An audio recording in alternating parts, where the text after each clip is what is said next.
Yesterday, my brother called me, crying. Actually, crying. His voice was shaking as he begged me to talk things through, because the whole family is turning against him now. Funny thing is, 6 months ago at our dad's 60th birthday party, this same brother introduced me to the guests as my pathetic brother who never amounted to anything in life. This was right after I had just paid $23,000 for our father's emergency heart surgery. Money I had saved for 3 years, working double shifts as an HVAC technician. But here's the thing. While my brother was busy telling everyone how unsuccessful I was, he had no idea I had been quietly building something.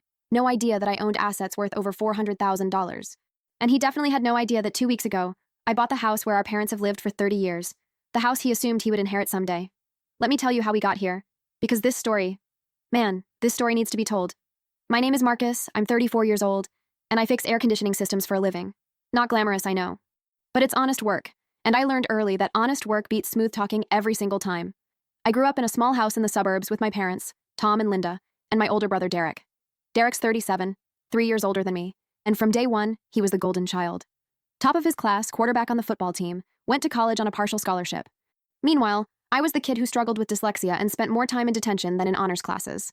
When I was 16, our dad sat us both down and said something that stuck with me. Boys, I don't care what you do for work, as long as you work hard and treat people right. Derek rolled his eyes.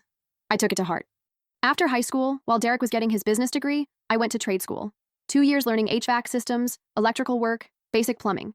My classmates used to joke that we were the backup plan kids, the ones who couldn't cut it in real college. Derek graduated in 2010, right into the worst job market in decades. But here's the thing about Derek. He's never been one to take jobs he considers beneath him. So while he spent 2 years looking for the perfect marketing position, I was working 50-hour weeks, learning every system in every building I could get into. By 2015, I had saved enough to start my own small company, Rodriguez HVAC Solutions. Nothing fancy, just me, a van, and a commitment to showing up when I said I would. Derek, meanwhile, had bounced between 3 marketing jobs, each one ending with him complaining about incompetent management or lack of vision. But in our family, Derek was still the success story. He had the college degree, he wore suits to work, he could talk business at dinner parties. I showed up in work boots with grease under my fingernails, and that's how things stayed for years. Derek got respect, I got polite smiles and questions about when I was going to do something real with my life. The first time I really felt the sting was at Derek's wedding in 2018. Beautiful ceremony, $40,000 reception that our parents helped pay for. During his speech, Derek thanked everyone who believed in me and supported my dreams. He mentioned our parents, his new wife Sarah, his college friends, even his high school football coach.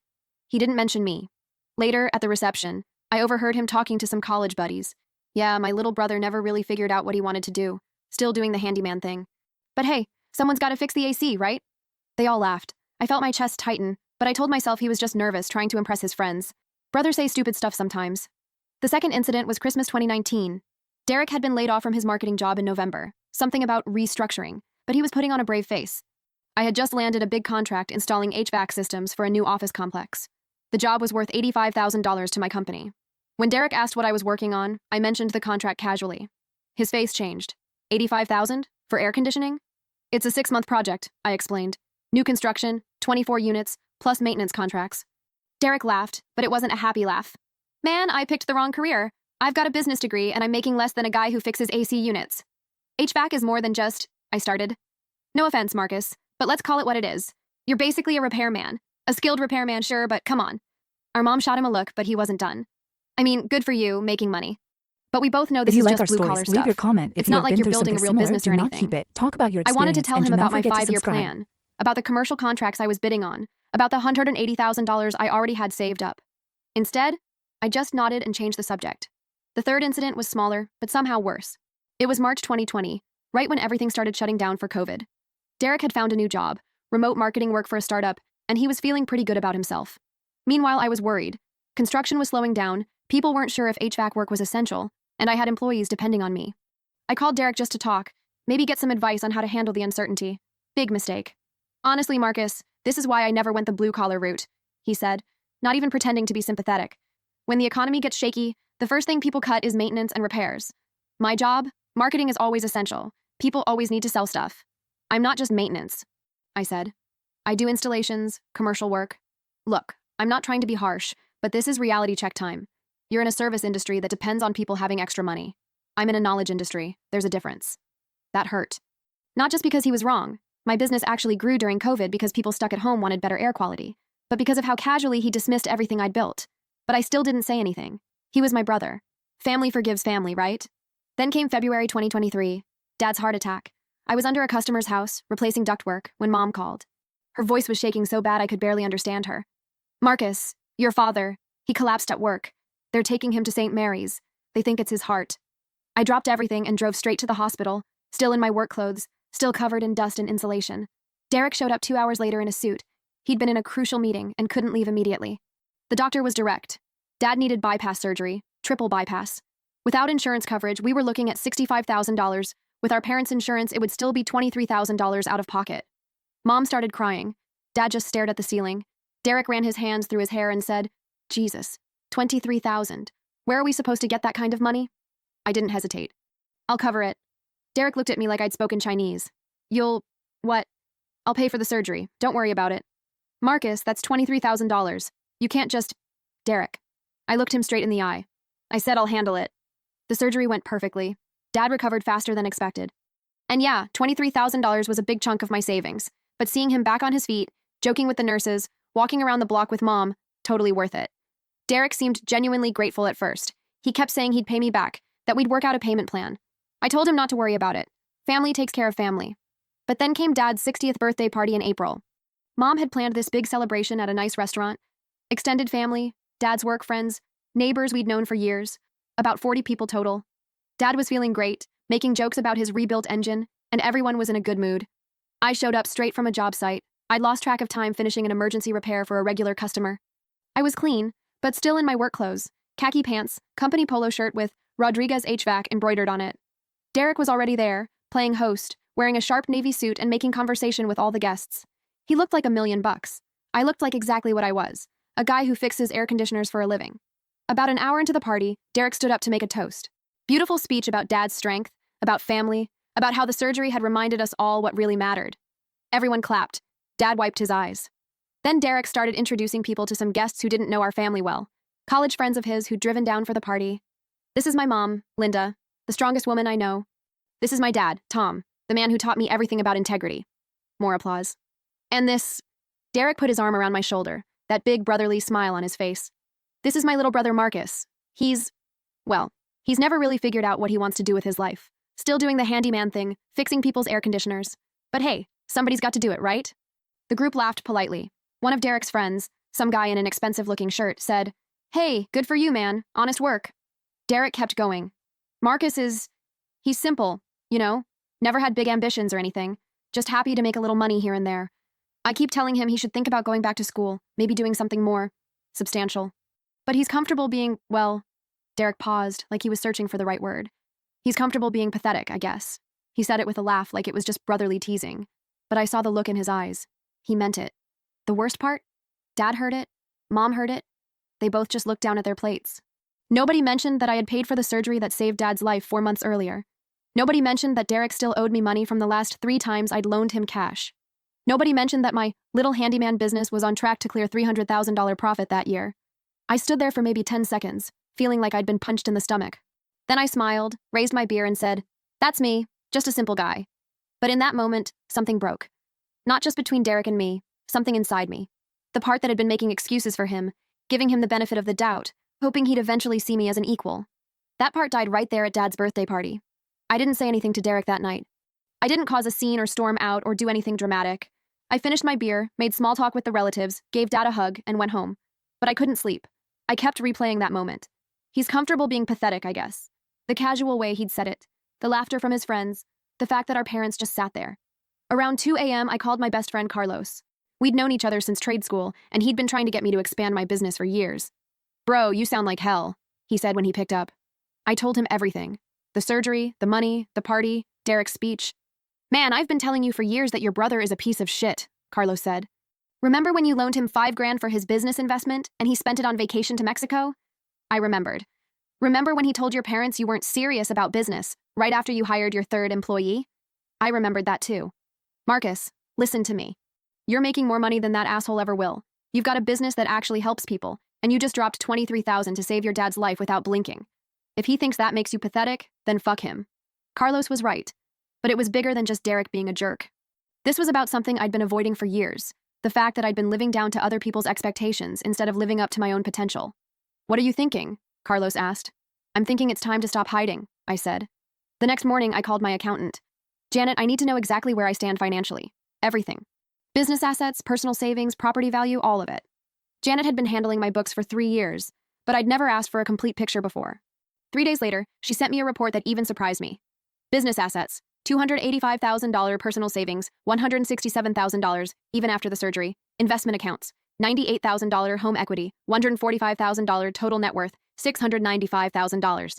I stared at those numbers for a long time. Almost $700,000. At 34 years old. Without a college degree. Without any help from family. Just from fixing people's air conditioners. But the numbers gave me an idea. A bigger idea. For months, I'd been driving past this house in the neighborhood where I grew up. A beautiful place with a big yard, 3 bedrooms, 2-car garage. I'd always thought, someday, when I'm successful, I'll buy a house like that. Then I realized something. I was already successful. I just hadn't been acting like it. I called the realtor the next day. The house I'd been admiring was priced at $340,000. In the current market, it was a steal. The owners were relocating for work and needed to sell fast. But as I was driving around looking at it again, I noticed something that made me slam on the brakes. 3 blocks away, there was another for sale sign. A house I recognized, my parents' house. I sat in my truck staring at it, trying to process what I was seeing. Mom and Dad were selling? When? Why hadn't they told us? I called Mom immediately. Oh, honey, she said, and I could hear the stress in her voice. We were going to tell you boys this weekend. Your father and I, well, between the medical bills and everything, we're just stretched too thin. The mortgage is only $78,000, but with Dad's reduced hours after the surgery, my chest got tight. Mom, I paid for the surgery. You shouldn't have any medical bills.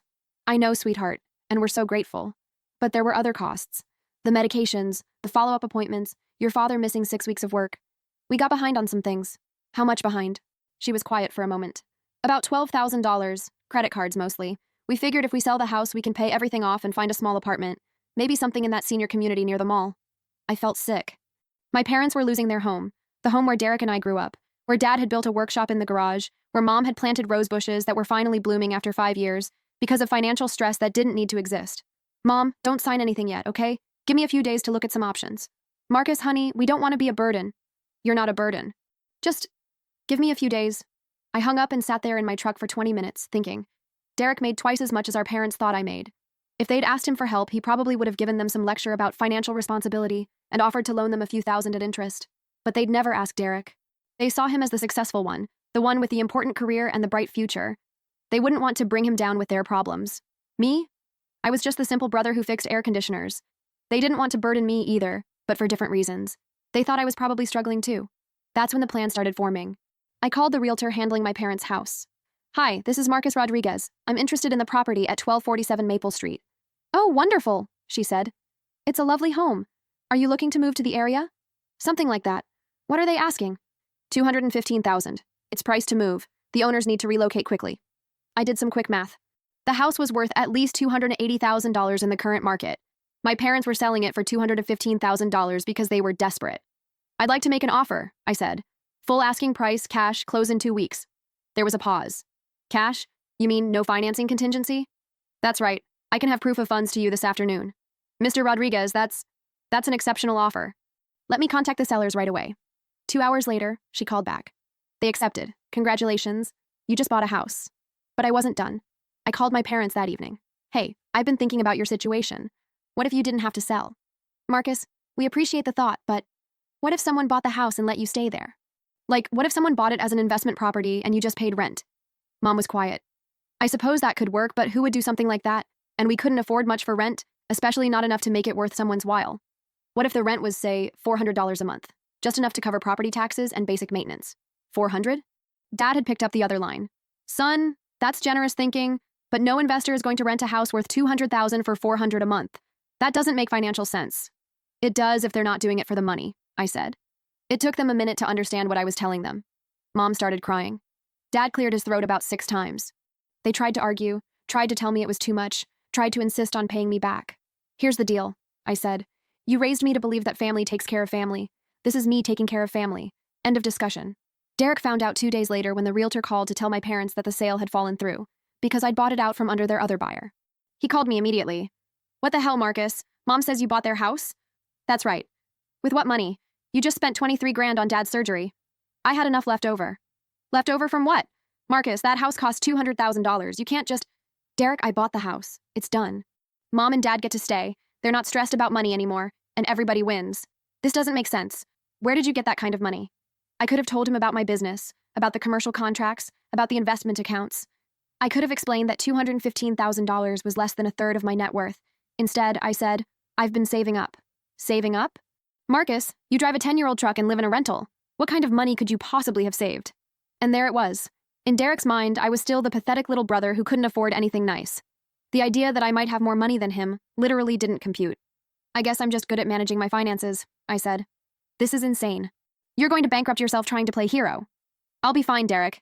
No, you won't. And when you can't make the payments, guess who's going to have to bail you out? I almost laughed. I'm not going to need anyone to bail me out. Marcus, be realistic. You make what, $40,000 a year? 50 at most? The mortgage alone on that house is probably $1,500 a month, plus taxes, plus insurance, plus maintenance. You're looking at $2,000 a month minimum. That's half your income. He was so confident in his assumptions, so certain that he understood my financial situation better than I did. Derek, I appreciate your concern, but I've got this handled. Fine, he said, and I could hear the frustration in his voice. But don't come crying to me when this whole thing falls apart. The closing was scheduled for 3 weeks later.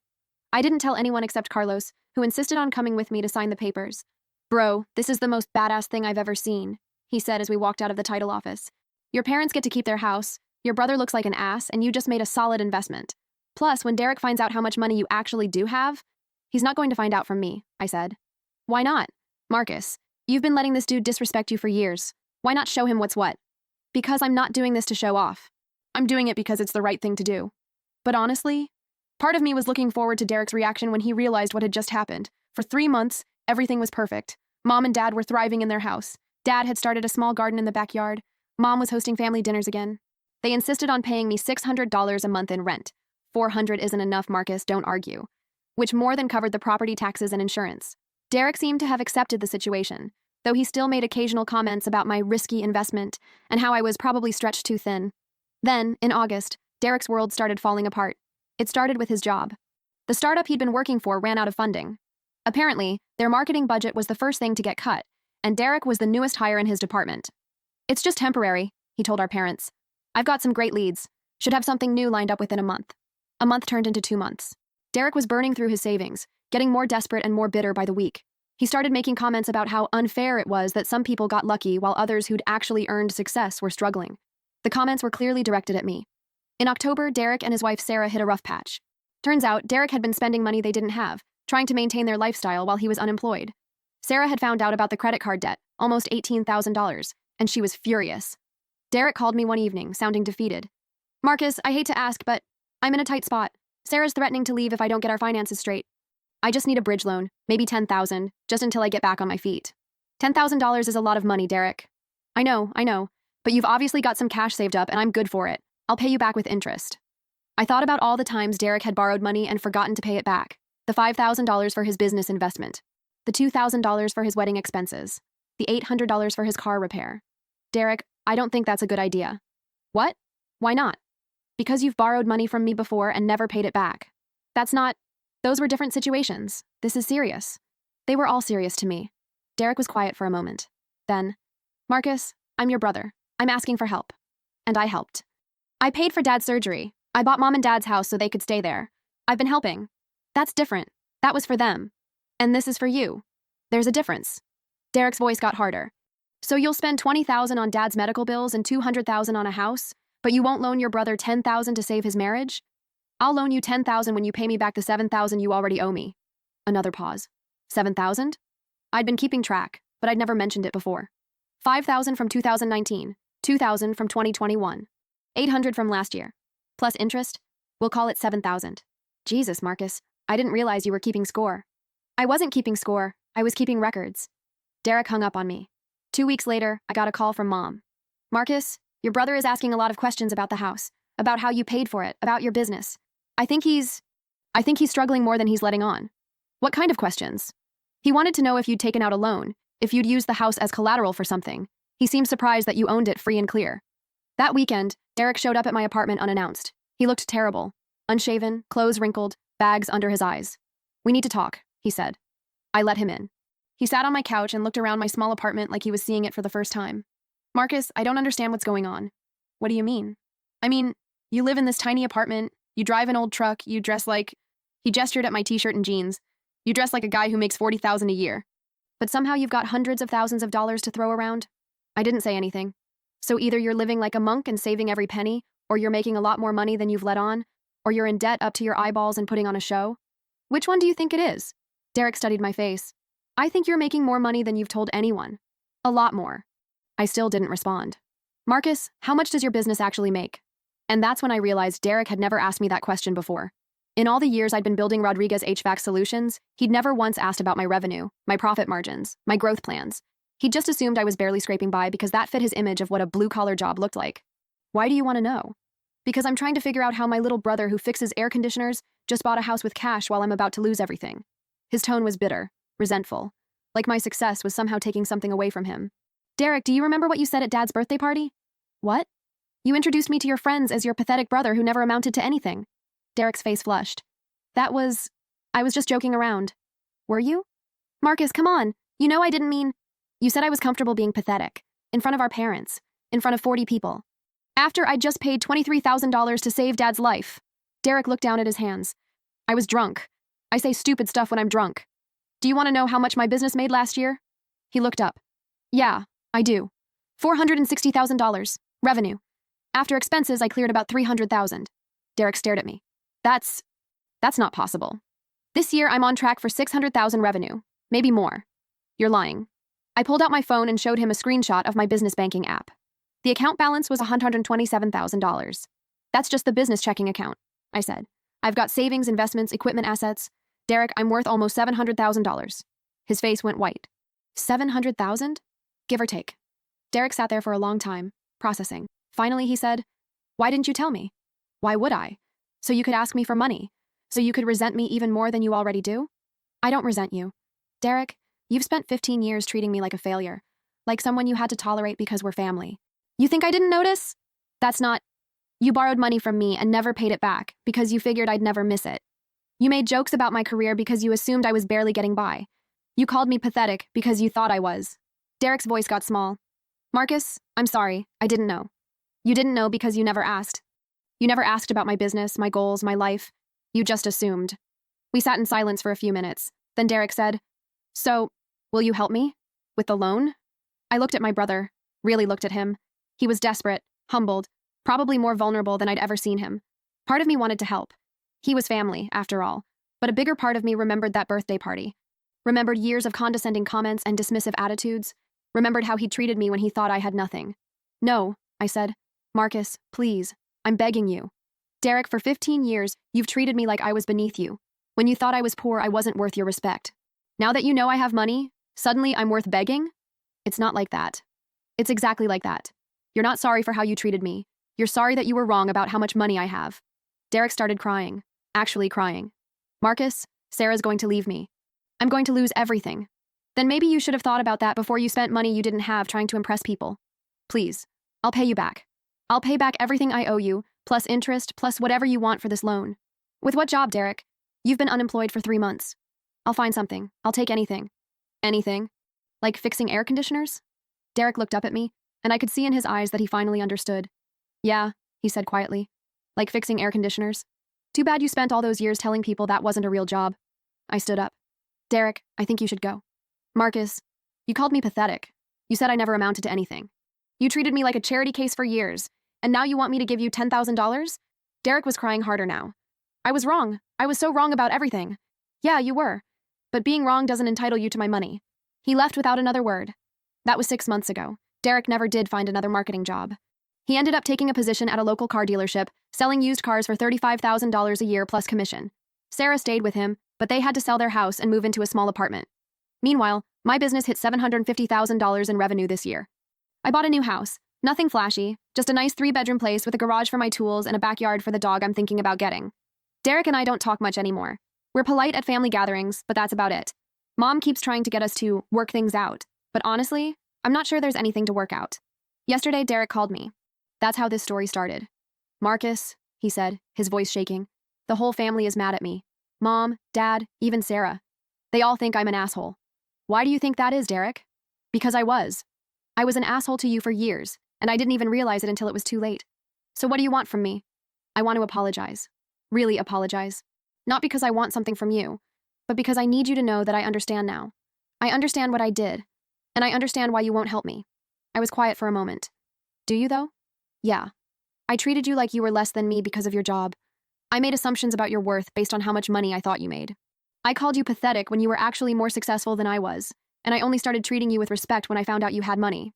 That's part of it. What's the other part? The other part is that you never saw me as a person worth knowing. For 15 years, Derek, you never once asked me about my dreams, my goals, my struggles, my victories. You had this image of who I was, and you never bothered to look deeper. Derek was quiet for a long time. You're right, I'm sorry. I appreciate that, but Derek?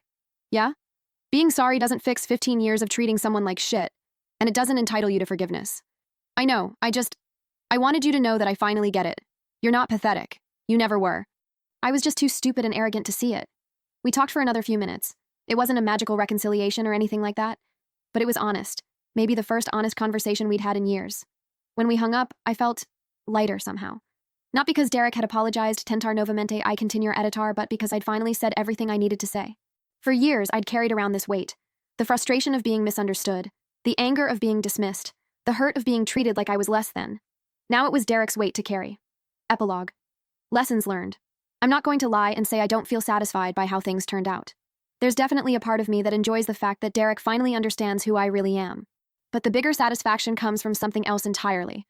See, when Derek called me pathetic at Dad's birthday party, he was trying to put me in a box. The unsuccessful brother box. The never amounted to anything box. And for years I'd been living in that box because it was easier than proving him wrong. But buying Mom and Dad's house wasn't really about proving Derek wrong. It was about proving something to myself, that I didn't have to live down to other people's expectations anymore. Last month, I hired my 6th full-time employee. Carlos is now my business partner, and we're looking at expanding into commercial refrigeration. I've got contracts lined up through next summer, and 3 different companies have approached me about buying my business. I'm not selling, but it's nice to know it's worth something. Derek's car dealership is right down the road from one of my biggest commercial clients. Sometimes I see him there when I'm doing maintenance calls, standing in the parking lot in a cheap suit, trying to convince people to buy cars they probably can't afford. We wave at each other. Sometimes we even chat for a minute or two.